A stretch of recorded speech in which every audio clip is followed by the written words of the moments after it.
Hi everyone. आज हम एक बहुत ही सेंसिटिव टॉपिक पे बात करने जा रहे हैं जिसका नाम है factors for the rise in sexual offences.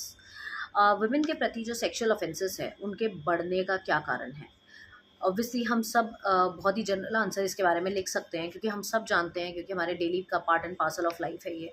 तो इसमें अगर कुछ पॉइंट्स लिखने के लिए अगर आ जाएं तो आप किस प्रकार इस आंसर को शुरू करेंगे। सबसे पहला आप पॉइंट लिख सकते हैं इम्पैक्ट ऑफ वेस्टर्न कल्चर। हमारा जो इंडियन कल्चर है इसमें वेस्टर्नाइजेशन का जो इम्पैक्ट है वो कहीं ना कहीं अनडाउटेडली बैड इम्पैक्ट डालता है। हम पर्सनली भी इस चीज़ को फील करते हैं कि वेस्टर्न कल्चर ने बहुत मॉडर्नाइजेशन जो है वो इंट्रोड्यूस किया है हमारे इंडियन कल्चर में, बट कहीं ना कहीं वेस्टर्न कल्चर का नेगेटिव इम्पैक्ट भी इंडियन सोसाइटी पे बहुत ज़्यादा पड़ा है।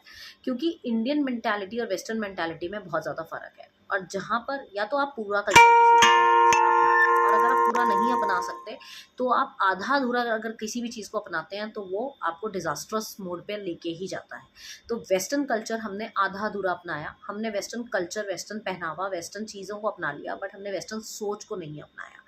हमारे अंदर जो सेक्सुअल फीलिंग जागती है इन चीज़ों को देखकर, जैसे हमारे इंडिया में जिस तरीके का कपड़े आजकल पहनने लगे हैं लोग या कुछ है, तो हमें कपड़ों में बुराई नहीं है, आपको अपनी सोच भी उसी तरीके से बदलनी चाहिए। अगर आप वेस्टर्न कपड़े पहनना शुरू कर दिया आपने तो आप वेस्टर्न सोच भी लेकर आइए। वहाँ नहीं होता ऐसा, यहाँ क्यों होता है? तो सोच का फ़र्क है। तो इम्पैक्ट ऑफ वेस्टर्न कल्चर बहुत ज़्यादा इम्पैक्ट डालता है सेक्सुअल क्राइम्स के ऊपर, क्योंकि जिन लोगों की सोच डेवलप नहीं है उनको इन चीज़ों से बहुत इफेक्ट पड़ता है। Number two, urbanisation. Urbanisation is also a very important factor for this increase in sexual offences, क्योंकि गाँव से लोग मूव करते हैं शहरों में without their families, and desires जो है, सेक्सुअल डिज़ायर्स, वो कभी ख़त्म नहीं होती हैं। तो जब उनको वो अपना लाइफ पार्टनर नहीं मिल रहा है सेक्स करने के लिए, तो वो डेफिनेटली अर्बन एरियाज़ में जहाँ आ रहे हैं, वो काम कर रहे हैं, तो वहाँ पर वो ढूंढेंगे। और अगर वहाँ पर उनको वो अवेलेबल नहीं होगा तो definitely they will go with sexual offences. तो वो कहीं ना कहीं वो मूड उनको वहाँ पर लेके ही जाएगा। तो वो भी एक बहुत बड़ा रीज़न है कि वर्किंग आवर्स के बाद वो इन चीज़ों में जाते हैं। यंगस्टर्स जो हैं वो अनडिसिप्लिन्ड, रेकलेस बिहेवियर करते हैं।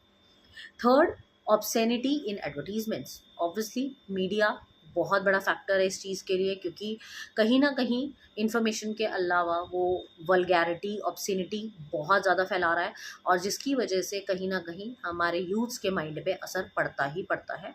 तो impact of obscenity in advertisement. In fact मैंने तो कितनी बार ऐसी एड्स भी देखी है जिसमें वल्गैरिटी की ज़रूरत होती भी नहीं है, बट ज़बरदस्ती वल्गैरिटी डाली जाती है ताकि लोग देख सकें उसको। तो ये बहुत बड़ा फैक्टर है।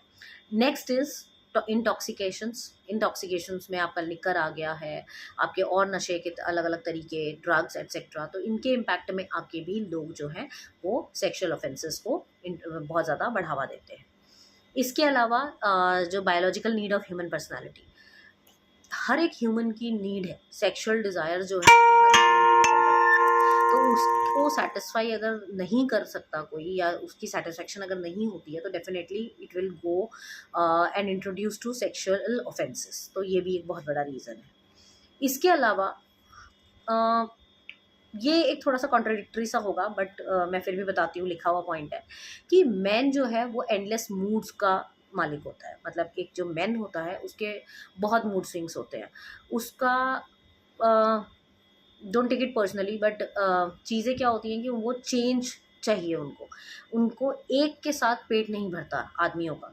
तो उनको ऐसा होता है कि थोड़ा सा जैसे रेगुलरली अगर वो किसी के साथ सेक्सुअल इंटीमेशन में है, तो for after some time they need some change.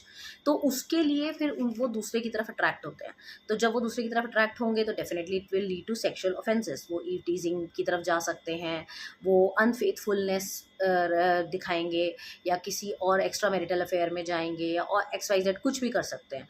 I am not talking about every male, but बहुत सारी लोगों के अंदर ये चीज़ नोटिस की गई है, and it is prove, that's why it is written कि ऐसा होता है। Man is a creature with endless moods, तो उसको चेंज चाहिए लाइफ में, तो उसकी वजह से भी ये बढ़ता है। फिर फैमिली अनहैप्पीनेस। लाइफ में अगर आपके स्ट्रेस है, आपकी फैमिली में स्ट्रेस है, आपकी वाइफ आपको खुश नहीं रखती है, या आपकी फैमिली में बहुत लड़ाई झगड़े और ये सब रहता है, तो definitely you will go outside. तो जिन घरों में लड़ाइयाँ झगड़े बहुत होते हैं तो ऑब्वियसली वहाँ पर प्यार नहीं रहेगा, वहाँ पर आपकी वाइफ के साथ आपके फिजिकल रिलेशंस भी अच्छे नहीं रहेंगे। तो उस केस में डेफिनेटली, और ये एक ऐसी डिज़ायर है जिसको हर किसी को जो पूरी करनी है, तो वो घर पे नहीं मिलेगा सुख, तो बाहर जाएगा। तो इस वजह से ये कुछ रीजंस है जिससे सेक्सुअल ऑफेंसेस ऑफेंसेस बढ़ते हैं और सेक्शुअल ऑफेंसेस के बढ़ने से विमेन क्राइम भी बढ़ेगा ही बढ़ेगा। तो these are certain points and this is very important question, it will definitely come in your exam, so do it. Thank you.